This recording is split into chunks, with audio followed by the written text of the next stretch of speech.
गए थे और वहाँ पर भी बैन रहे बड़े अरसे के लिए। मसला बना हुआ था कि बहुत सी सीरीज़ के अंदर वो नहीं खेल सकते। इसी तरह की और भी बड़ी सी उनकी खिदमात हैं जिनको हम सब जानते हैं। कि जैसे कि पाकिस्तान में होता है कि जो भी इंसान जो है पाकिस्तान को इस तरह बेच देता है, हमारे कहीं ना कहीं लोग जो हैं वो उसको और ज़्यादा अहमियत देना शुरू कर देते हैं, क्योंकि उनको पता होता है कि इसको सही पता है मार्केट की बातों को, इसको सही पता है कि रेट्स क्या लगते हैं। वो मेरे ख्याल में कोई लाइव सेशन वगैरह के ऊपर गए हुए थे और उधर जाके उन्होंने इस किस्म की बातें कर दी कि बाबर आजम को मैं अभी भी मेड इन ओवर करा सकूँ। बिल्कुल आप करा सकते हैं, तो इतनी परफॉर्मेंस रख लेते कि आप अभी तक बॉलिंग लाइक होते। खैर बहुत सी बातें उनकी सही भी थी, ऐसा नहीं है कि सारी बातें उन्होंने गलत की हैं, लेकिन फिर भी ये बातें करने की नहीं थी। कहीं ना कहीं पता चल जाता है कि एक अनपढ़ आदमी में और पढ़े लिखे, मैं खुद स्कूल्स का कोई इतना ज़्यादा वो तो नहीं हूँ फ़ैन, लेकिन फिर भी कहीं ना कहीं जो लोग स्कूल नहीं गए हुए होते हैं ना, उनका पता चल जाता है कि स्कूल क्यों इतना ज़रूरी है। खैर वो कहते हैं कि मैं अभी भी अगर चाहूँ तो बाबर आजम को मेड इन ओवर करा सकता हूँ, आप चाहें तो क्या नहीं हो सकता, मतलब इंसान चाहे तो क्या कुछ नहीं कर सके।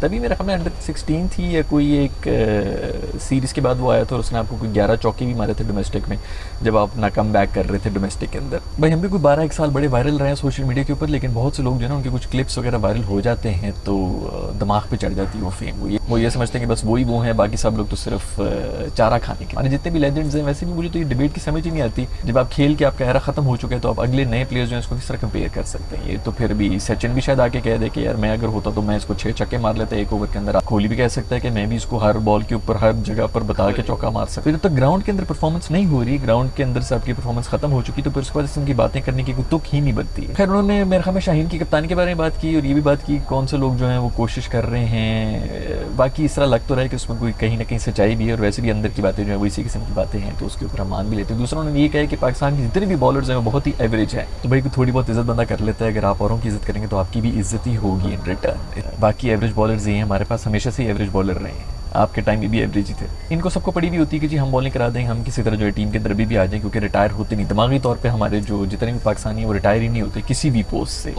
इवन पीसीबी के चेयरमैन वगैरह भी आप देख रहे हैं, आपने देखे हैं कि पास्ट में भी ऐसे रहे हैं जो कि जिनको शायद चलने में भी प्रॉब्लम होती है। अभी जो बैठे हुए होते हैं उनके कंफर्म मेडिकल इशूज़ होते हैं, और लेकिन फिर भी वो इन पोस्ट के ऊपर बैठे हुए होते हैं, क्योंकि दिमागी तौर के ऊपर हम कभी भी रिटायर, हम तस्लीम ही नहीं कर सकते कि हम रिटायर भी हो चुके। ज़िंदगी के शायद कोई और मकसद है नहीं, तो एक जो मकसद मिल जाता है नौकरी की सूरत में, हम उसको ही समझ जाते हैं कि अगर ये खत्म होगी तो मेरी ज़िंदगी भी खत्म हो जाए। उससे याद है कि भाई ने कोई इस किस्म की बात की है कि मुझे 11 लाख की नौकरी ऑफर की थी पीसीबी ने, और मैंने कहा इतने तो मैं इंग्लैंड के अंदर, अमेरिका के अंदर मेरे ख्याल में एक हफ्ते में कमा लेता हूँ। तो आप कभी भी जो बाहर की नौकरी होती है उसके साथ तो पाकिस्तान की नौकरी को कंपेयर नहीं कर सकते। दूसरी बात ये है कि खाना खाने के बाद कावा पीते हुए अगर कोई बंदा आपको कह भी देना कि यार आसिफ भाई आप उसके लिए क्यों नहीं आ जाते, हमारी जो वो नौकरी है बड़ी अच्छी तनख्वाह भी है, फिर आप पूछें कितनी तनख्वाह है तो 11 लाख वो आगे से कह दे, तो फिर आगे से कहेंगे जी 11 लाख तो मैं एक हफ्ते में कमा रहा। तो ये ऑफिशियल आसिफ भाई मेरे ख्याल से ऐसी स्टेटमेंट नहीं होती।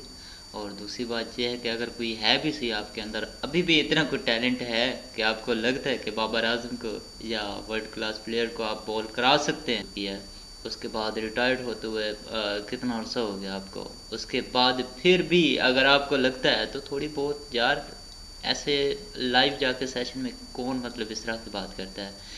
तो दूसरी रिक्वेस्ट अरसलान भाई से होगी कि अरसलान भाई इस तरह के स्टेटमेंट होते रहते हैं बट थोड़ा हाथ रखें, ठीक है। कोई बात नहीं, हमारे लेजेंड है और इनकी भी इज़्ज़त करनी चाहिए बट आसिफ भाई उनके लिए भी काफ़ी हो गया और सोचना चाहिए स्टेटमेंट देने से पहले कि किस तरह की स्टेटमेंट देनी चाहिए कि नहीं देनी चाहिए। वही बात है जो अरसलान भाई के साथ एग्री करेंगे, वो सही कह रहे हैं कि हम जो है ना मेंटली तौर पे रिटायरमेंट नहीं कर चुके होते, ठीक है, बस लिख के दे चुके होते हैं। और हमारा तब भी कोशिश यही होती है कि किसी न किसी शोबे में या किसी न किसी जगह पे हम अड़ जाएं कि हमारी जो है ना रोज़ी रोटी चलती रहे। तो ज़ाहिर सी बात है यार, अगर ऐसा है भी सही तो कम से कम स्टेटमेंट तो अपने हिसाब से दिया करें ना, कम से कम सोच समझ के। तो लेट्स सी।